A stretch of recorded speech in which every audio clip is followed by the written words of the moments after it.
Ito pakinggan natin, hindi ito tinuro sa eskwelahan kung bakit pinatay si Jose Rizal.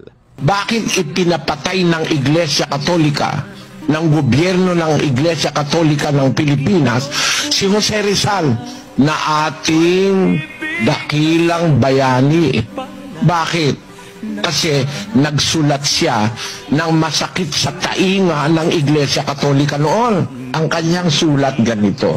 Basahin natin, kapatid na Daniel. Kung ito ang Diyos na sinasamba ng fraile, ay tumatalikod ako sa ganyang Diyos. Ayan, pili mo, ito'y sinabi ng pinakadakilang bayani ng Pilipinas. Sabi ni Rizal, ang liwa-liwanag, kaya siya pinapatay ng Iglesia Katolika eh.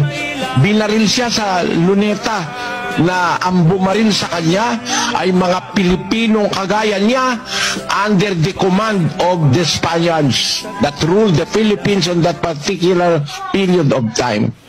At meron pa siyang isang sinulat, yung No Limitang Hire, na sinasabi niya, inaatake niya ang aral ng Iglesia Katolika.